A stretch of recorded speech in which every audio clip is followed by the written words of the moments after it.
The first thing I noticed wasn't scary. It was small. So small that I almost ignored it. I was in my kitchen, late at night, filling a glass of water. The apartment was quiet in that normal, end-of-day way. I turned the faucet off. The sound of running water stopped. Half a second later, I frowned and turned it on again. Water flowed instantly. I turned it off again. This time, the sound stopped immediately. I stood there for a moment, listening. Nothing else felt wrong. I told myself it was pressure in the pipes. Old building. Cheap plumbing. I carried the glass back to the living room and sat on the couch. I reached for the remote and pressed the power button. The TV turned on. A fraction of a second after I pressed it. Not enough to be obvious. Just enough to register. That's when I felt it. That quiet thought you get before anxiety kicks in. Was it always like that? I pressed the button again. The TV turned off.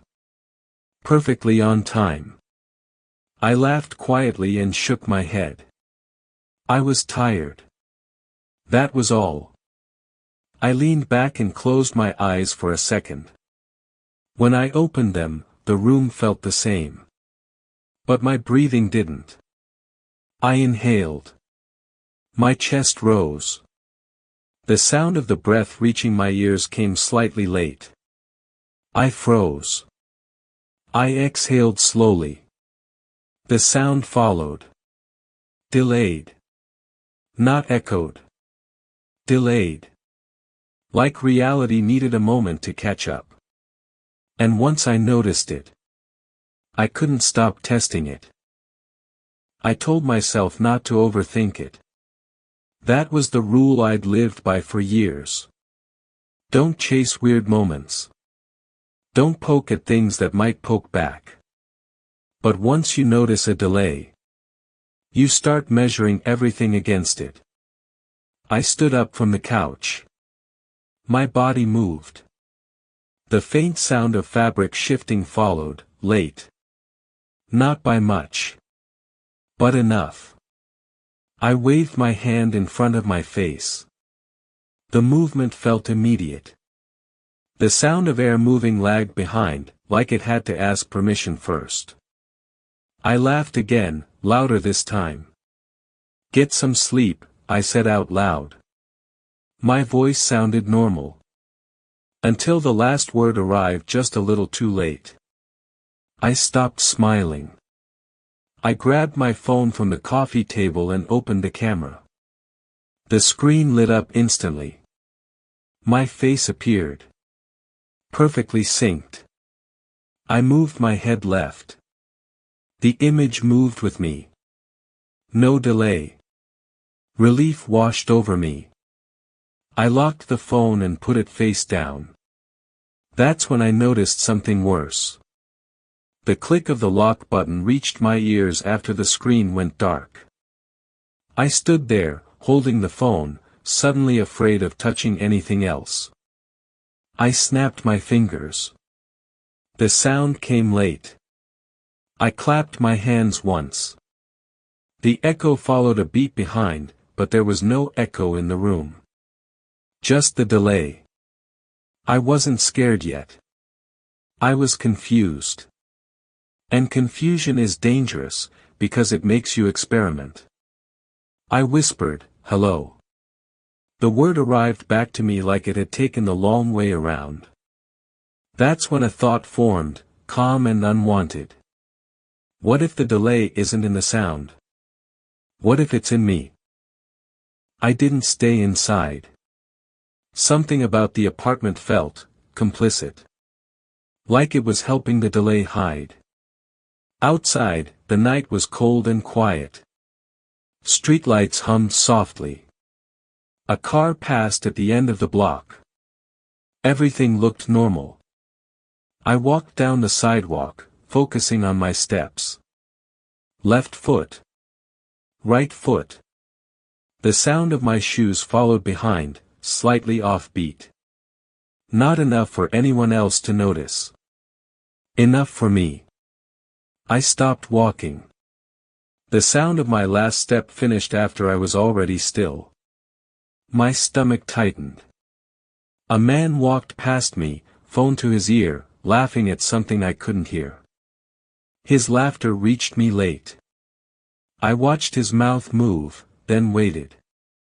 The sound arrived a moment later, wrong and hollow. I turned my head quickly. The streetlight flickered. The light changed instantly. The faint buzz followed after. I felt dizzy. I wasn't sure which sense to trust anymore. I crossed the street and stood near a bus stop. Glass walls. Metal bench. I tapped the glass once with my knuckle. The vibration appeared in the glass before the sound reached me. I pulled my hand back like I'd been burned. A woman sat at the far end of the bench. She glanced at me. Her eyes met mine. Then, after a pause that felt too long, she blinked. Not slow. Delayed. She stood up suddenly. I stood up too. Neither of us spoke. She opened her mouth, like she wanted to say something. I waited. The words never came. She closed her mouth, confused, and walked away. The sound of her footsteps followed her like an afterthought. That's when I realized something I didn't want to admit. The delay wasn't random. It was consistent. Everything was late by the same amount. Like reality was buffering. Trying to keep up. And failing. I needed confirmation. Not tests. Not guesses. A response.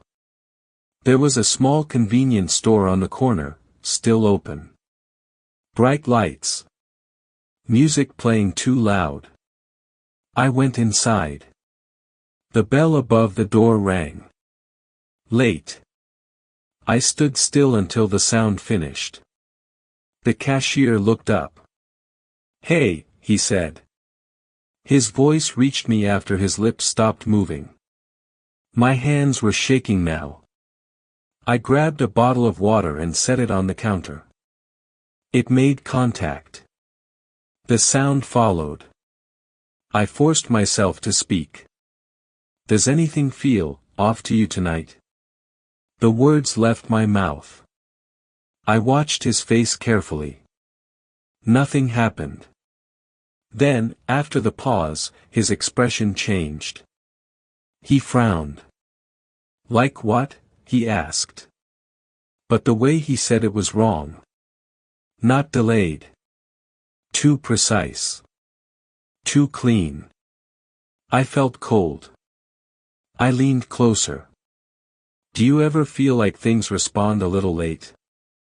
This time, his mouth moved. No sound came. We waited. Both of us.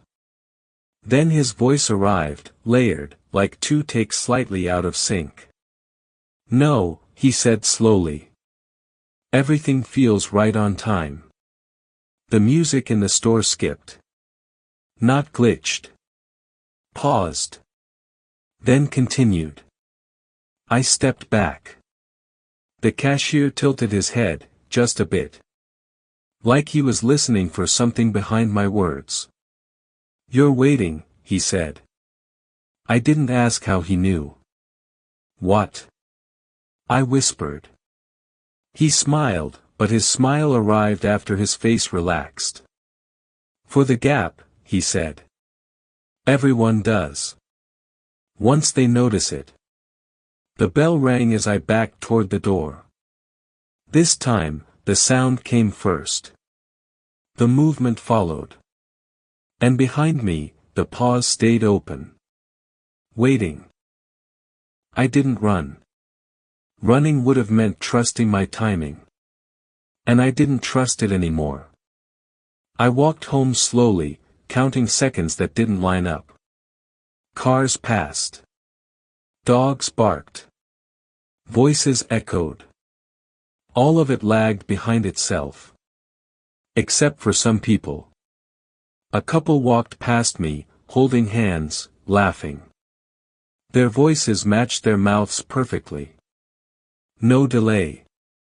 A jogger crossed the street ahead of me. His footsteps landed exactly when they should. I stopped and watched. He turned his head and looked straight at me. No pause. No lag. Just eye contact. He slowed down, then stopped. "You feel it, don't you?" he asked. His voice was on time. Too on time. My mouth went dry. "What?" I said. The word felt late leaving me. He smiled, sharp and quick. "The space between," he said. "The waiting." He took a step closer. I stepped back. My movement finished before the sound reached me. "Don't fight it," he said. "You'll only stretch it." "Stretch what?" I asked. He glanced around, like checking something invisible. "The delay isn't broken," he said. "It's growing." I swallowed. "Why me?" He shrugged. "You noticed early," he said. "That gives you more room." "Room for what?" He hesitated. Just for a second. And in that hesitation, his voice arrived late for the first time. "To make space," he said quietly. Then he jogged away. His footsteps stayed perfectly synced. Mine didn't. I stood alone on the sidewalk, listening to my breathing trail behind itself. And I realized something that made my chest tighten. The gap wasn't following me. It was forming around me. I didn't go straight home. Home felt too close to the gap now. Like the walls already knew the timing of my thoughts. I found a diner that was still open. Late night crowd. Soft lights. Constant noise. Noise helped. I sat in a booth near the back and ordered coffee. The waitress spoke fast. Her words lined up perfectly. No delay. That made it worse. I pulled out my phone and searched for anything that sounded even remotely similar to what I was experiencing. Not delay. Not echo. Not latency. I searched for waiting. Buried in old forum posts and archived threads, I found fragments. People describing moments where the world hesitated. Where sound arrived late.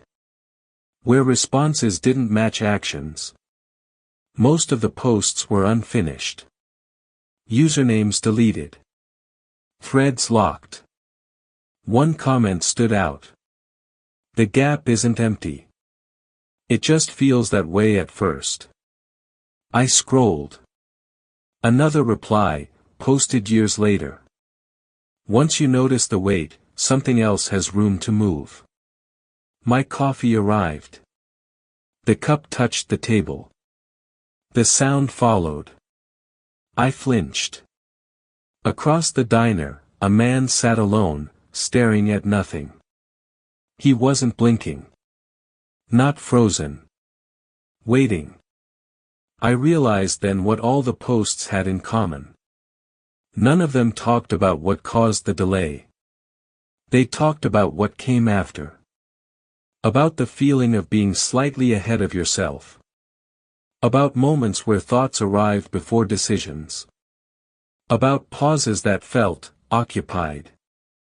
The waitress came back and asked if everything was okay. I nodded.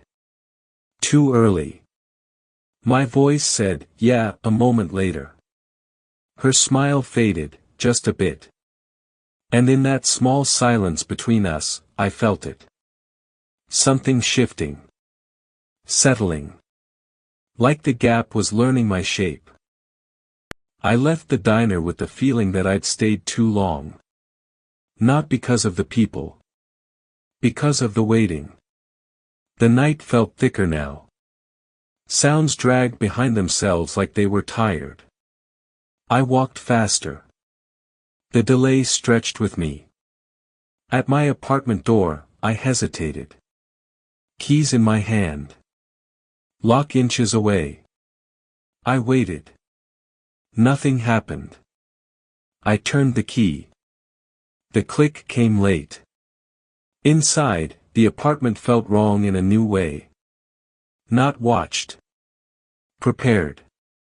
I set my keys on the table. The metal touched wood.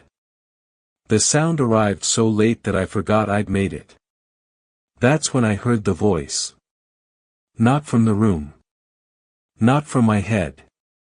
From the space between. Don't rush, it said.